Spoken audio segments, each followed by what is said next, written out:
अस्सलाम वालेकुम।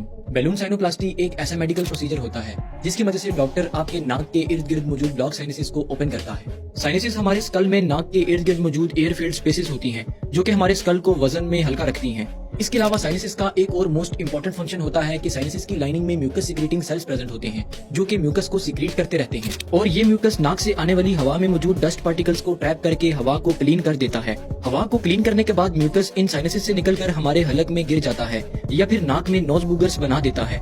इन साइनसिस की ओपनिंग बहुत ही स्मॉल होती है। यही वजह है कि जब कोई नेजल इन्फेक्शन या एलर्जी हो जाए तो इन्फ्लेमेशन से इन साइनसिस की ओपनिंग बंद हो जाती है, जिसके बाद इन साइनसिस के अंदर मौजूद म्यूकस ड्रेन नहीं हो पाता और अंदर ही ट्रैप हो जाता है, जिससे कि पेशेंट को सर भारी भारी फील होता है और साइनसाइटिस के सिम्टम्स जाहिर होते हैं।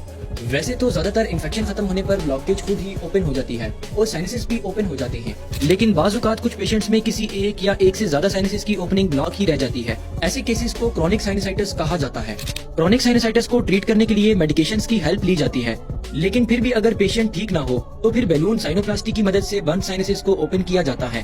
तो चलिए देखते हैं कि बैलून साइनोप्लास्टी का प्रोसीजर कैसे परफॉर्म किया जाता है। बैलून साइनोप्लास्टी के लिए सबसे पहले डॉक्टर पेशेंट को लोकल एनेस्थीसिया देता है।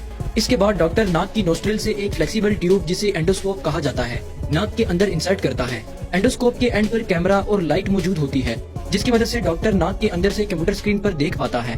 एंडोस्कोप की मदद से देखते हुए डॉक्टर ब्लॉक साइनस को आइडेंटिफाई करता है। इसके बाद डॉक्टर सेम एंडोस्कोप के अंदर होलो स्पेस में से एक और पतली ट्यूब इंसर्ट करता है। इस ट्यूब को कैथेटर कहा जाता है। कैथेटर के एंड पर डिफ्लेटेड बैलून अटैच किया होता है।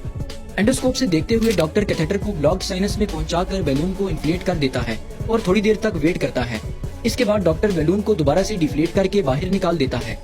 इस प्रोसीजर के बाद ब्लॉक हुआ हुआ साइनस ओपन हो जाता है और उसके अंदर ट्रैप हुआ हुआ म्यूकस बाहर निकल जाता है और पेशेंट बहुत रिलीफ फील करता है।